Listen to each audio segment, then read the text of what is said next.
Philippine Coast Guard. There was a ballot that was rejected first. Live mula sa GMA Network Center, ito ang 24 Oras. Magandang gabi po, Luzon, Visayas at Mindanao. Perwisyo na, malaking peligro pa ang dulot ng inirereklamong iligal na karera ng mga motorsiklo sa expressway sa Nueva Ecija. Ang mga sumasaling rider, nakatsinelas lang at walang suot na helmet. Wala rin daw pinipiling oras ang karera na ikinakasa dahil sa pustahang umaabot pa ng mahigit 100,000 piso. Ang pag-operate dyan ng mga otoridad, tunghayan sa aking eksklusibong pagtutok.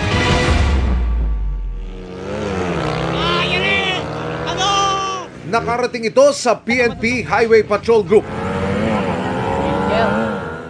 Video ng mga motorsiklong nagkakarera sa loob daw mismo ng Central Luzon Link Expressway o CLEX, sakop ng bayan ng Aliaga sa Nueva Ecija.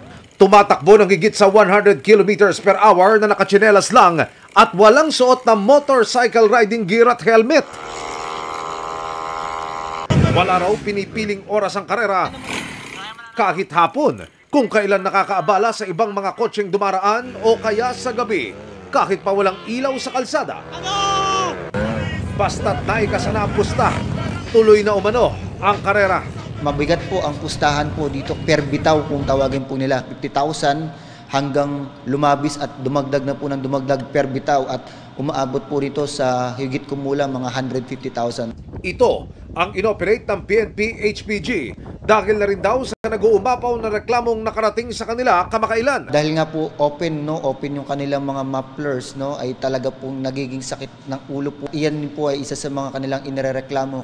Hindi lang noise pollution dahil peligroso rin daw ito, hindi lang sa mga kapwa motorista kundi pati syempre sa mga nagkakarera. Yung kanila pong sasakyan ay talagang minomodify nila. So maaari din na through this modification ay magkaroon pa ng diferensya na hindi po angkop po dun sa mismong motor na kanila pong ginagamit. Hindi bababa sa 10 motorsiklo ang hinold sa police operation.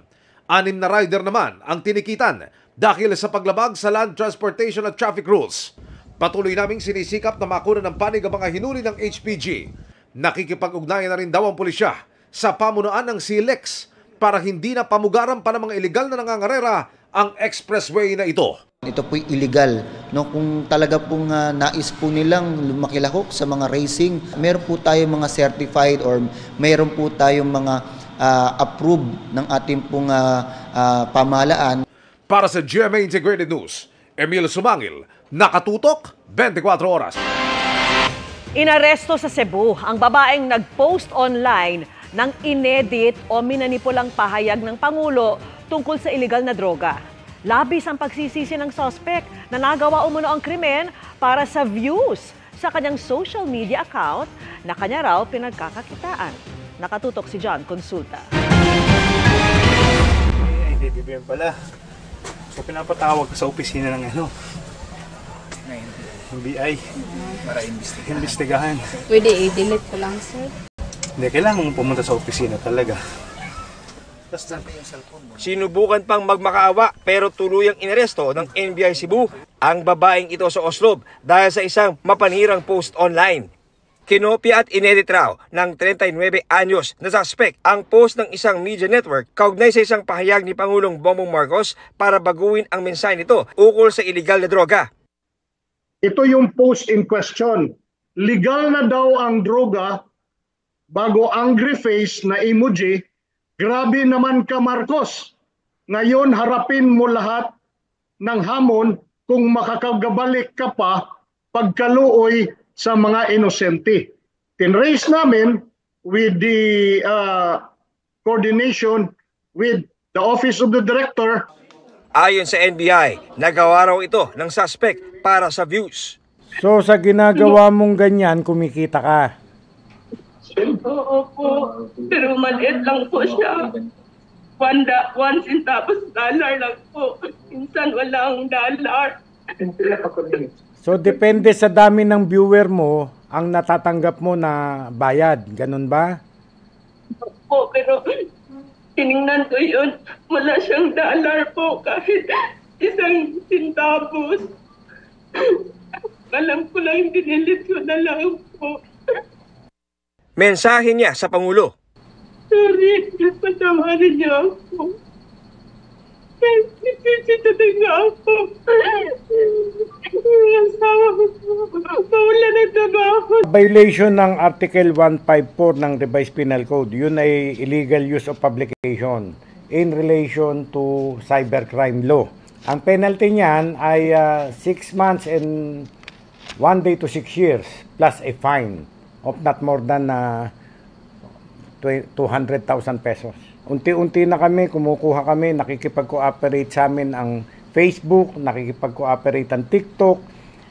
Eto na po. Kaya warning sa kanila. Para sa mga mabibiktima ng ganitong mapanirang post online, bukas daw ang tanggapan ng NBI para aksyonan ito. Para sa GMA Integrated News, John Consulta, nakatutok 24 oras. Ang Rodrigo Roa Duterte.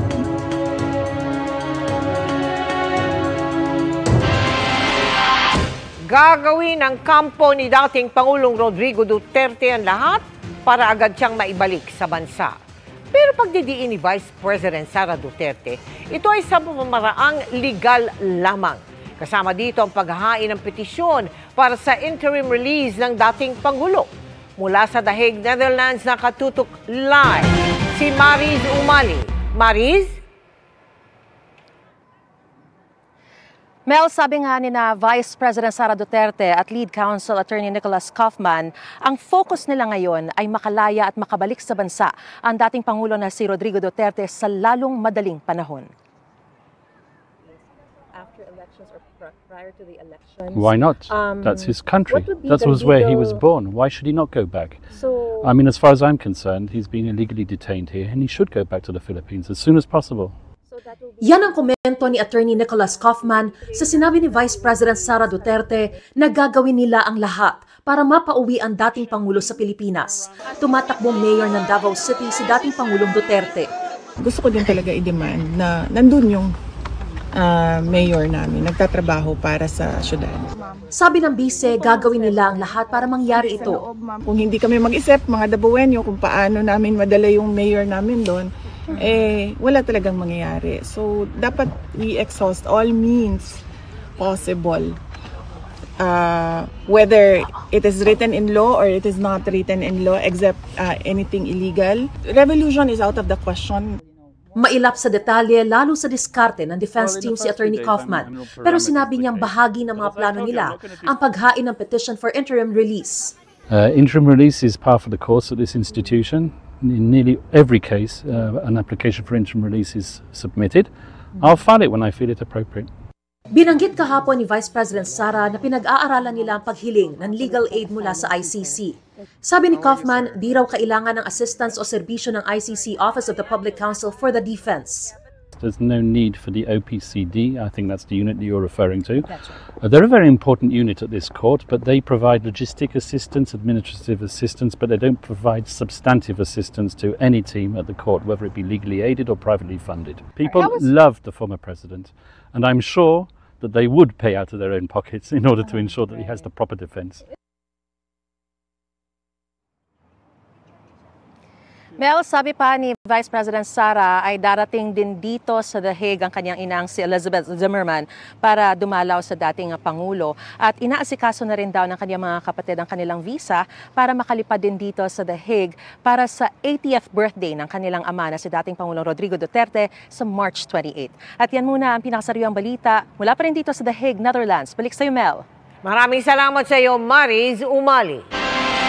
Tinanggap ni dating presidential spokesperson Harry Roque ang desisyon ni Vice President Sara Duterte na huwag na siyang isama sa legal team ni dating Pangulong Duterte. Pero git ni Roque, hindi siya sapilitang mapapauwi ng Pilipinas hanggat hindi pa inaaksyonan ng The Netherlands ang kanyang aplikasyon para sa asylum doon. Nagbabalik si Mariz Umali. We don't want complications. We want him to focus on his asylum, and then we want our lawyers to focus on the case. Yan ang sabi ni Vice President Sara Duterte nang ipaliwanag kung bakit hindi nakasama sa defense team sa International Criminal Court ng kanyang amang si dating Pangulong Rodrigo Duterte, si dating Presidential Spokesperson Harry Roque. Sa kanyang Facebook Live, sinagot ito ni Roque. Hindi ko naman pagpipilitan ng sarili ko at kung ako ay i-request ni PRRD, importante rin na i-endorse ako at i-request din ako ni VP Sara.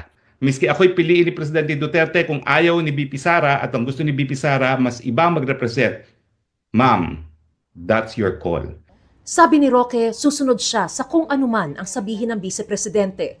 Kasi nga, alam niyo naman ang kwento ng buhay ko, no? Talaga namang ako'y tagasunod ni VP Sara, susunod ako sa sasabihin ni VP Sara. At yan po ay walang halong kaplastikan. That's true. Kita nyo nga, sumunod ako sa kanya sa unit team. Ano nangyari? Sinusubukan pa ng GMA Integrated News na makuha ang panig ng Vice Presidente sa mga sinabi ni Roque.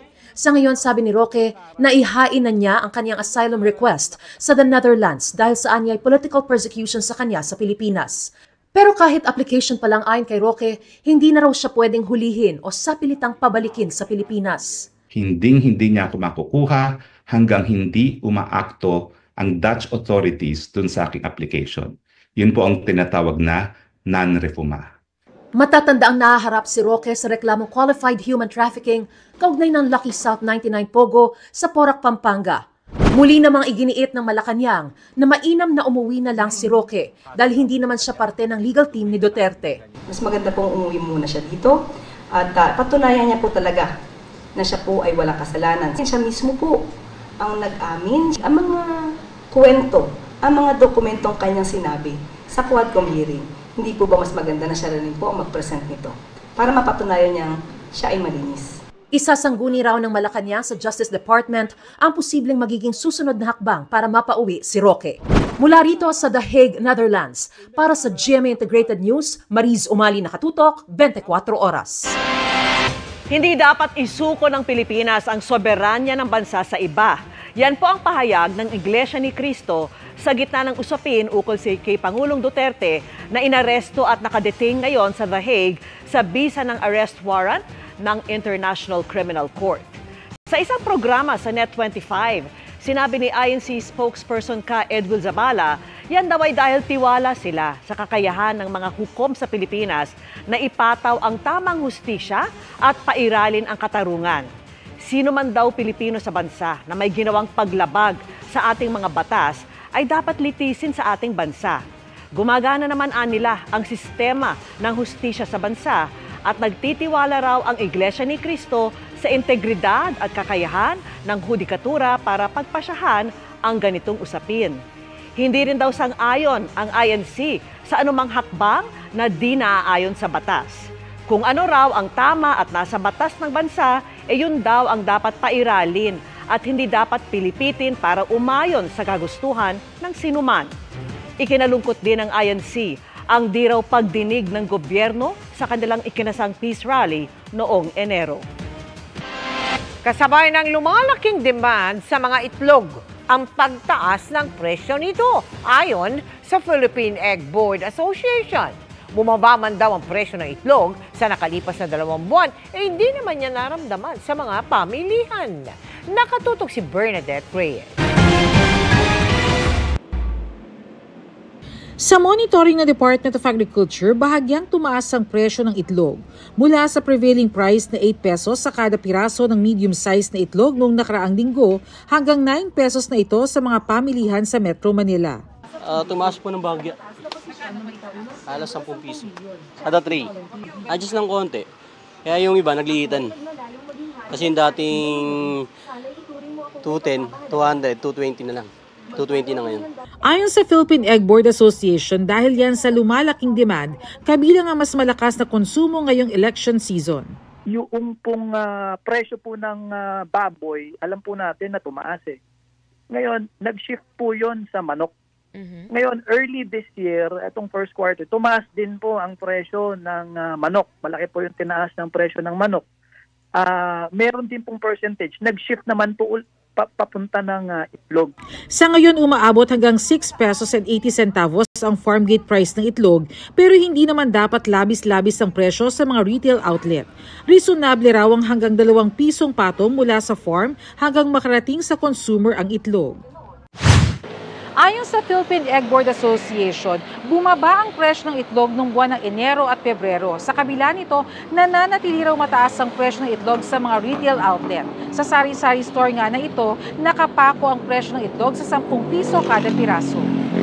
Kaya naman si Jeffrey sa halip na sa sari-sari store, sa mga egg dealers sa palengke bumibili ng itlog.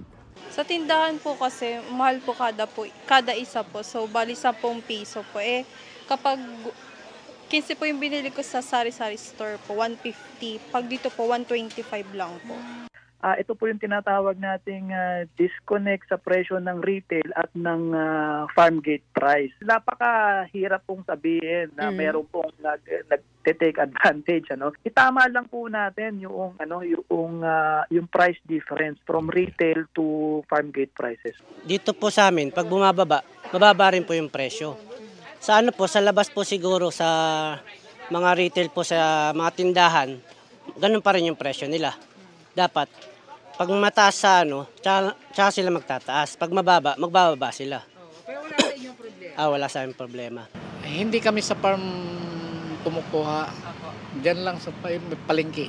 Kaya 10 piso lang ang binaba. Sinusubukan ng GMA Integrated News na makuha ang panig ng DA ukol dito. Para sa GMA Integrated News, Bernadette Reyes, nakatutok 24 oras. Nasa 100,000 jeep at UV Express sa iba't ibang panig ng bansa ang lalahok umano sa ikakasang 3 araw na tigil pasada ng grupong Manibela sa Lunes. May patikim na sila ngayong araw sa pamagitan ng mga kilos protesta. Nakatutok si Joseph Moro. Nagpatikim na ang grupong Manibela ng gagawin nilang 3 araw na transport strike simula Lunes sa Pasig, Caloocan at Las Piñas. Ang kilos protesta laban sa hindi raw tamang bilang ng mga jeepney driver at operator na konsolidado na sa ilalim ng PUV Modernization Program o PUVMP. Sabi raw kasi ng Land Transportation, Franchising and Regulatory Board o LTFRB, lampas 80% na ang mga consolidated na mga jeep. Taliwas sinasabi umano ni Transportation Secretary Vince Dizon na 40% lamang ang aprobadong consolidated units. Yung pinagmamalaki nila na 86% o yung 43%, marami pa rito yung denied yung application at ibinalik yung kanilang mga papel. Hindi din sila na-consolidate at higit sa lahat gumastos lang sila. Dahil umano sa pagsisinungaling, hiniling nila sa DOTR na sibakin sa pwesto si Chairman Chofilo Guaris III at iba pang opisyal ng LTFRB. Patuloy naming kinukunan ng pahayag si Guaris. Ayon sa grupong Manibela, 3 araw ito na tigil pasada na ikakasi nila sa iba't ibang lugar sa bansa simula sa Lunes. Sa Samaraw, ang lampas 100,000 na mga unit ng jeep at mga UV Express.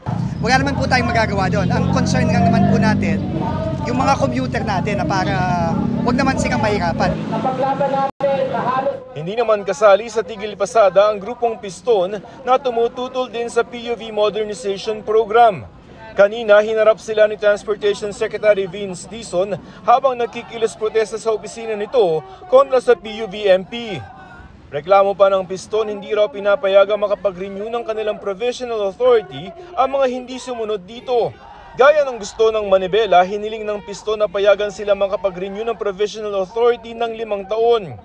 Ayon sa Piston, pag-aaralan daw ito ng DOTR. Para sa GMA Integrated News, Joseph Morong, nakatutok 24 oras. Arestado sa Muntinlupa ang 2 nagbebenta umano ng SIM card modem pool na ginagamit pang scam. Sa Pasig, 8 naman ang hinuli dahil naman sa paglalako ng mga signal jammer online. Nakatutok si Maki Pulido. Sa halagang 3,500 to 6,500 pesos, ibinibenta online ang mga nasabat na SIM card modem pool na ito. Ang 4 na device kaya raw mag-text blast ng halos 100 text message sa isang pindot ng send. Nagagamit daw ito sa phishing o pagpapadala ng mga text message na may link para makuha ang personal information ng biktima ng mga online scamming. Ayon sa PNP-ACG, pinuslit raw ito ng electrician ng isang nagsarang pogo at tinangkang ibenta online. Siguro dahil nawala na ng trabaho at nakakuha naman siguro siya ng ganyang machines, just to have money, binibenta niya ng mura. 3,500 pesos ang benta kung 5 to 10 meters ang i-jam na signal, 52,000 pesos naman kung 500 square meters ang range. Itong signal jammers na to, ang sinasabi nitong mga nahuli natin ay nag-order din sila sa China. And then they are reselling this online. Na-monitor ng PNP Anti-Cybercrime Group ang bentahan kaya't nagkasa sila ng magkahiwalay na buy-bust operation. 8 ang naarestong nagbebenta ng signal jammers sa Pasig City. 2 naman ang inarestong nagbebenta ng SIM card modem pool sa Muntinlupa. Sasampahan sila ng paglabag sa Anti-Cybercrime Law. Highly regulated ang mga device na ito at kailangan ng permiso mula sa National Telecommunication Commission para makabenta at makagamit. Eventually, magagamit naman talaga ito sa krimen. So why not disrupt them while hindi pa nagagamit? Alam naman natin ma'am ngayon, maraming nabibiktima sa scam using this machine. So bakit hantayin pa natin makapag-scam sila? Para sa GMA Integrated News, Maki Pulido, nakatutok, 24 oras. Nakipagpulong ang MMDA sa barangay na nakakasakop sa Chino Roces Extension na nakararanas ng pagbagal sa daloy ng trapiko. Ang nakikitang solusyon ng MMDA ay ang pagbabago ng traffic schemes sa lugar. Nakatutok si Oscar Oida. Bukod sa mga local traffic enforcers, tumulong na ulit ang mga tauhan ng MMDA sa pagmamando ng traffic dito sa may Chino Roces Extension, parting Makati. Kamakailan kasi, muling nakakaranas ng pagbagal sa daloy ng trapiko doon. Partikular tuwing uwian ng isang paaralan sa lugar, na sinabayan pa umano ng mga iligal na pagparada ng ilang pampasaherong jeep. Tulad na lamang ng nadaanan namin kanina, kung saan makikitang sa mismong nakaparadang jeep pa, kumakain ang driver nito. Ayon kay MMDA Special Operations Group Chief Gabriel Go, nakipagpulong na raw sila sa barangay na nakakasakop sa lugar at may ilang napag-usapang pwedeng gawing pagbabago sa mga ipinapatupad na traffic scheme sa lugar. Such as yung mga pag lumalabas po ng eskwelahan, wala pong magle-left turn considering solid line po siya. Because that's one of the cause of traffic congestion also, yung mga naghihintay na mga sasakyan para sunduin yung mga bata. Isa pa sa nakikita nilang paraan ay ang paglimita ng pag-U-turn sa lugar. Instead of moving forward towards Taguig or moving towards dito sa EDSA, ang ginagawa nila, they just take a U-turn anywhere they want. So isa yan po sa nagiging problema. One of the solutions that we are looking into is yung isasara po natin ang buong kahabaan ng Chino Roces na wala na po magiging open area to take a U-turn. At dahil madalas din daw nagiging problema ang mga pumaparada kung saan-saan para kumain sa mga karinderya sa lugar. Hindi naman natin pwedeng ipagkaila o pigilan ang ating mga kababayan na maghanap buhay. So I think this is one of the steps that we have to look into kung paano natin mabibigyan ng probably a temporary parking na kung saan kakain itong mga drivers, or baka naman pwede po natin bigyan ng isang lugar na kung saan maaaring magtinda itong mga karinderya na hindi rin po sila makakakos ng traffic sa mga motorista. Pero paglilinaw ni Go, pinag-aaralan pa lang nila ito ng maigi. We still have to study it. We still have to consult also the local traffic bureau kung ano po ang magiging feedback nila. Para sa GMA Integrated News, Oscar Oida, nakatutok, 24 oras. Mga kapuso, kung may lakad ngayong weekend, maging handa dahil malaking bahagi ng bansa ang posibleng ulanin. Base sa datos ng Metro Weather, may tsansa ng ulan bukas sa Palawan, Mindoro Provinces, Quezon. Posible ring ulanin ang ilang bahagi ng Visayas at Mindanao, lalo na ang Samar at Leyte Provinces, Caraga at Sulu Archipelago. May mga pag-ulan din sa linggo, pero mas malawakan ang ulan sa hapon sa Southern Luzon, Visayas at Mindanao. Mataas pa rin ang banta ng baka o landslide dahil sa matitinding ulan kaya maging alerto lalo na ang mga lugar na ilang araw nang inuulan. Sa Metro Manila, mababa naman ang tsansa ng ulan pero magdala pa rin ng payong kung may lakad. Apektado pa rin ang bansa ng shear line, amihan at easterlies o yung mainit na hangin. Ayon sa Pag-asa, posible ang hanggang 43 degrees Celsius na heat index sa Dagupan, Pangasinan at Cotabato City ngayong weekend. Hanggang 40 degrees Celsius sa Puerto Princesa at Cuyo, Palawan. Habang aabot naman sa 39 degrees Celsius sa Iba, Zambales at Bacnotan, La Union. Sa Metro Manila, nasa pagitan niya ng 33 hanggang 35 degrees Celsius.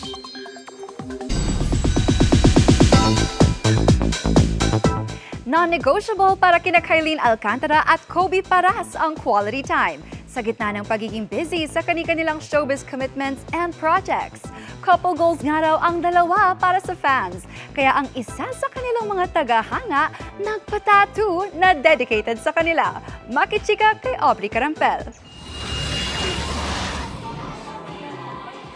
Dahil magkaiba ng field of work, very happy si Sparkle star Kylene Alcantara at basketball star boyfriend na si Kobe Paras tuwing magkakasama sila sa trabaho. Tulad ng isang launching event na pinangunahan nila kagabi. Naging extra special pa ang event para kina Kylene at Kobe dahil nakilala nila ang elderly fan na nagpatattoo dedicated para sa kanila. Gulat nga ako, sabi niya, Kobe, tignan mo. Sabi ko, ay, ang ganda ng henna. Ah, hindi, totoo yan. Basketball. So cute. And then sunflower, and then make K2. That means Kobe and Kylene. Nung una, parang ayoko dahil sabi nila masakit daw magpatato. Pero pag mahal mo ang isang tao, walang masakit. Ganun ko sila kamahal. Busy ngayon si Kylene sa showbiz commitments at sa pinaghahandaang drama series. Habang si Kobe, abala sa bubuksang negosyong bar and resto. Soon ay babalik na rin daw siya sa paglalaro ng basketball. I know a lot of people have been wondering where I've been. I've been enjoying my life. I've been finding myself. I've been trying to find who Kobe Paras is, and I think now I have a better picture of who he is, and hopefully people can see me on the basketball court soon. Very supportive dyan si Kylene. Saya-saya ko sinabi niya yun. That's his first love and will forever be his love. I will always be here to support him. Si Kobe full support din syempre sa acting career ni Kylene. Pati na sa goal na makapagpatayo ng bahay this year. Well, my parents and my brother, they've been in the limelight for a while, so I'm pretty much used to it. But it's different because, you know, she's a special one. I'll always be here. She's amazing at what she does, and she's truly beautiful inside, and, you know, there's more blessings to come for her. Pero kahit busy sa kanya-kanyang ganap sa buhay, di raw mawawala ang time nila together. So when we do have the time, we try hard. It's hard sometimes, but we try to go out and work out. Actually, I don't need a coach kasi siya na yung coach ko. Yung trainer ko. Aubrey Carampel, updated sa showbiz happenings. Dahil sa matinding abala sa mga motorista na idinulot ng nasirang tulay sa Marilao, nanawagan ng Department of Transportation sa pamunuan ng NLEX, huwag muna maningil ng toll sa bahaging apektado ng pagkukupuni ng tulay. Ang latest sa daloy ng trapiko roon sa live na pagtutok ni Rafi Tima. Rafi.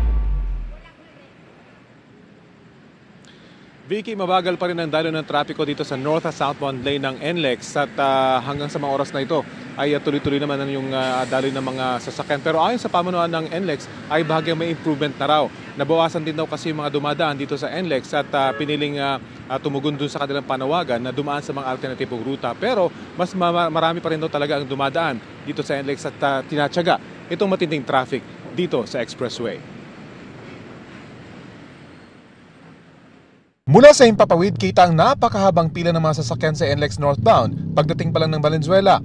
Umuusad naman ang mga sasakyan at wala namang pagkakataong tumitigil ito ng kahit isang minuto.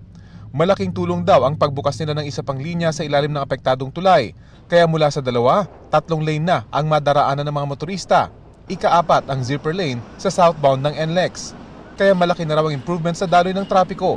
Yung pong tail end natin ngayon ng traffic ng pa-northbound, nandito po sa right after ng Smart Connect Interchange, hindi pa po umaabot doon sa Balintawak Toll Plaza. So, previous days kasi I think mga oras na ganito nandun na halos sa Balintawak Toll Plaza.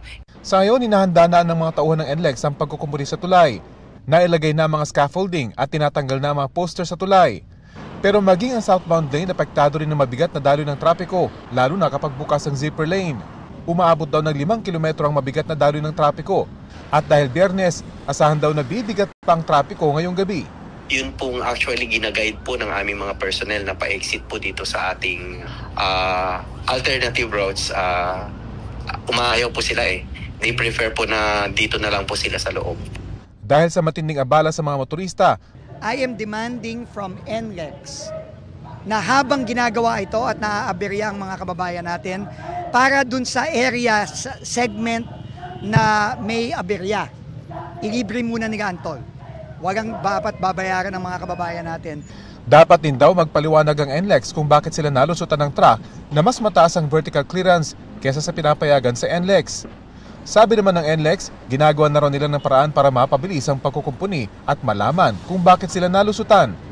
Kaugnay naman sa gawing libre ang bahagi ng NLEX sa apektado ng matinding traffic, i-anunsyo raw nila sa mga darating na araw kung tatalima sila rito.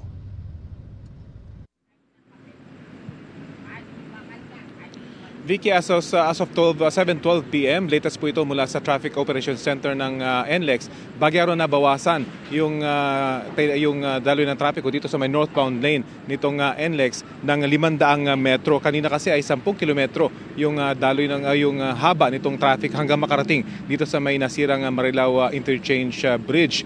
Kanina ay hanggang nasa may Smart Connect Interchange na raw yung tail end nitong northbound lane. Yun namang southbound lane o yung mga patungo sa direksyon ng Maynila ay 5 kilometro pa rin yung haba ng mabagal na daloy ng trapiko at nasa may Bukawi Toll Plaza yung tail end nitong traffic hanggang sa makarating dito nga sa nasirang tulay ng Marilao Interchange. Yan pa rin ang latest mula dito sa Marilao. Vicky? Maraming salamat sa iyo, Rafi Tima. Nagkainitan at naging emosyonal ang ilang vlogger at social media personality nang usisain sa kamera ang ilang questionable nilang post online. Nakatutok si Ian Cruz. 10 social media personalities ang dumalo sa ikatlong pagdinig na ipinatawag ng House Tri Committee na nag-iimbestiga ukol sa fake news. Si Crisette Laureta Chu, kinwestiyonan tungkol sa kanyang sinabi sa Facebook na may mga pulis at militar daw na mag-resign dahil sa pag-aresto kay dating Pangulong Rodrigo Duterte. Itinanggi ito ng liderato ng PNP na dumalo sa hearing at nang usisain ng mga kongresista.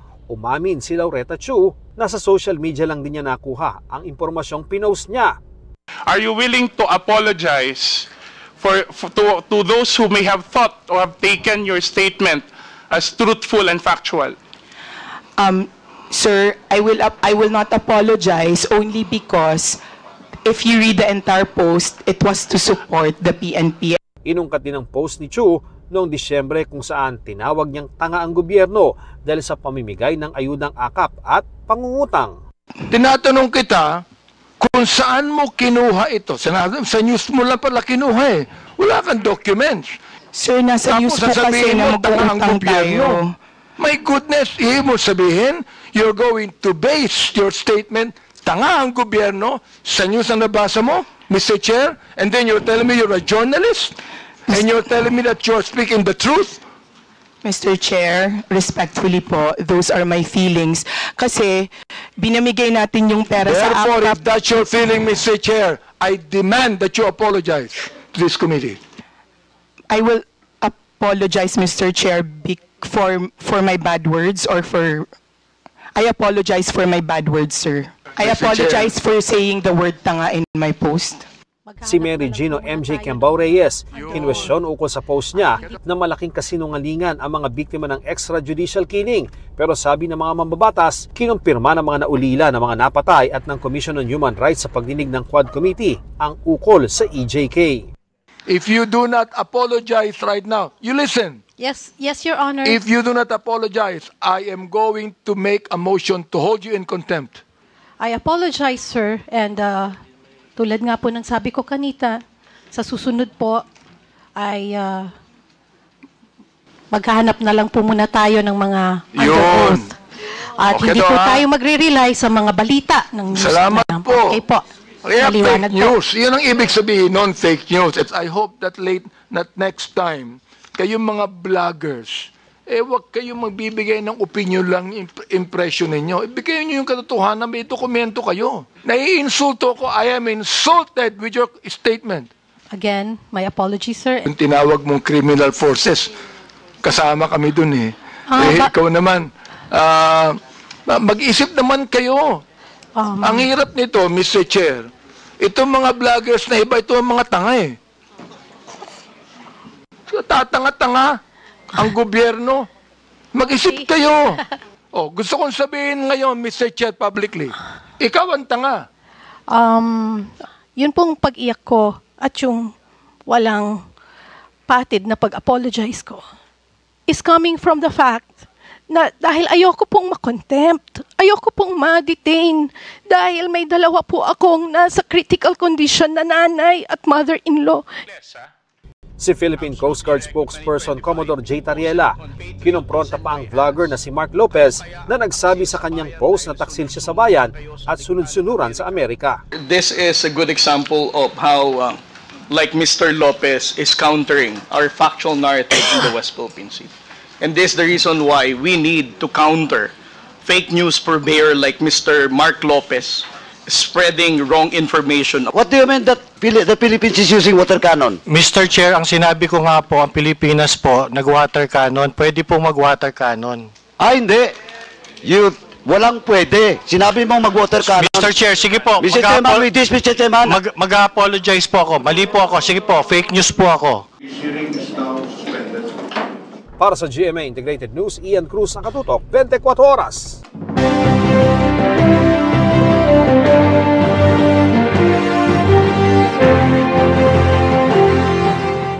Dalawang araw bago ang eleksyon 2025, muling nag-ikot sa bansa ang mga senatorial candidate para ilatag ang kanilang mga plataforma. At nakatutok si Jonathan Andal. Nagpahayag ng suporta si Ariel Quirobin sa MSMEs at online entrepreneurs. Sabi ni Senator Francis Tolentino, solusyonan ng traffic gamit ang advanced technology. Si Congresswoman Camille Villar tiniyak ang suporta sa karapatan ng kababaihan. Nangako ng suporta sa mga magsasakat mangingisda si Benhur Abalos. Si Jerome Adonis nakipagpulong sa Naga kasama sina Nars Alin Andamo, Mimi Doringo na isinulong ang free housing at Liza Masa na advokasiyang pababain ang presyo ng bilihin. Si Wilson Ahmad nais mapabilis ang transaction sa government agencies. Si Representative Franz Castro inihayag ang importansya ng natural resources ng bansa. Panawagan ni Bam Aquino sa mga taga-suporta magsilbing tulay tungo sa pagkakaisa. Nakisa sa The Riot Festival sa San Fabian si Ronel Arambulo. Nagpasalamat si Teddy Casino sa agricultural sector. Naroon din si Danilo Ramos. Mas malakas na law enforcement kontra fake news ang itinulak ni Mayor Abby Binay. Pagkain sa bawat hapag ang inilatag ni Senator Ramon Bong Revilla sa Pangasinan. Tututukan ni Bonifacio Busita ang sektor ng agrikultura. Advokasya sa health at social programs ang isinulong ni Senator Pia Cayetano. Children with special needs ang tututukan ni Attorney Angelo de Alban. Respeto sa human rights ang tinalakay ni Luke Espiritu. Kasama rin niya si Leody de Guzman pati si Heidi Mendoza. Si Modi Floranda ay ginitang pagbasura sa PUV Modernization Program. Kabilang sa mga plano ni Mark Gamboa ang mga pabahay, ospital at paaralan. Paalala ni Senator Bongo, unahin ang interes ng taong bayan. Si Gringo Honasan, kinumusta ang mga nagtitinda sa New Lucena City Public Market. Karapatan ng mga Muslim at katutubo ang binigyang halaga ni Amira Lidasan. Payo ni Sonny Matula sa mga estudyante, magpursige at huwag mapapagod. Gustong palakasin ni Manny Pacquiao ang barangay governance. Nakisa si Kiko Pangilinan sa pagdiriwang ng Women's Month sa Misamis Oriental. Patuloy naming sinusundan ang kampanya ng mga tumatakbong senador sa eleksyon 2025. Para sa GMA Integrated News, Jonathan Andal, nakatutok, 24 oras. Ang paglaban sa fake news ang isa sa mga pinag-usapan sa pagpupulong ng mga opisyal ng GMA Network at Presidential Communications Office. Bumisita sina PCO Secretary Jay Ruiz, Undersecretary and Palace Press Officer Claire Castro at iba pang kawani ng PCO sa GMA Network bilang bahagi ng kanilang pag-iikot sa iba't ibang media agencies. Iginiit naman ni GMA President and CEO Gilberto Artuavit Jr.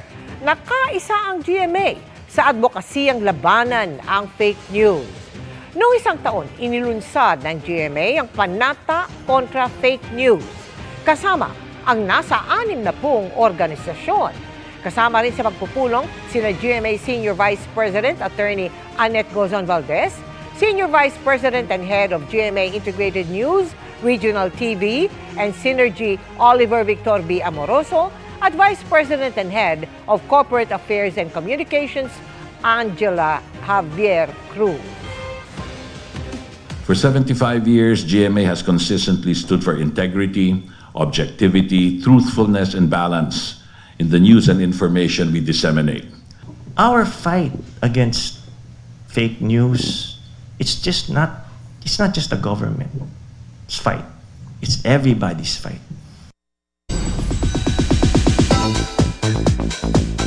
All is well para kay Jack Roberto na masayang umattend sa Denim and Diamonds party ng GMA Network. Sa kabila ng heartbreak, marami raw siyang ipinagpapasalamat kabilang ang malapit ng matapos na dream home. Makichika kay Aubrey Carampel. Dressed in a simple blue denim polo, isa si Jack Roberto sa mga dumalo sa GMA 75th Anniversary Denim and Diamonds Party. Masaya raw si Jack na makasama muli ang kapwa Kapuso stars, pati na ang Kapuso executives and advertisers. Ngayon na lang ulit nagkaroon ng event after ilang months din, di ba? So malapit na rin yung gala. Good. Happy to be here and excited to meet our mga bosses. Ngayon na lang nagpa-unlock ng interview si Jack matapos ang breakup nila ni Barbie Forteza at nakiusap siya na wag na itong pag-usapan. Nasa event din ang ex-girlfriend niyang si Barbie pero hindi naman sila nagpang-abot. Gusto na lang daw ni Jack to stay positive. Marami rin daw siyang dapat ipagpasalamat, kabilang ang kanyang ipinapatayong bahay na 95% na raw tapos. Na-touch nga raw siya sa ipinapakitang love and support sa kanya ng kapatid na si Sanya Lopez. Teary-eyed pa eh. Ramdam ko siya kasi talaga namang we've been through a lot. So ngayon yung time na parang nung nag-adult kami, yung tinitingnan namin parang na-achieve yung dreams namin. And together, and with para supporting kami sa isa't isa, nakakuha namin yung mga gusto naming pangarap, kumbaga. Nagsisimula na raw siya ulit mag-workout dahil may pinaghahandaan daw siyang bagong proyekto. Aubrey Carampel, updated sa Showbiz Happenings. At yan ang mga balita ngayong Biyernes. Ako po si Mel Tiangco. Ako naman po si Vicky Morales para sa mas malaking misyon. Para sa mas malawak na paglilingkod sa bayan, ako po si Emil Sumangil. Mula sa GMA Integrated News, ang News Authority ng Pilipino, nakatuto kami 24 oras.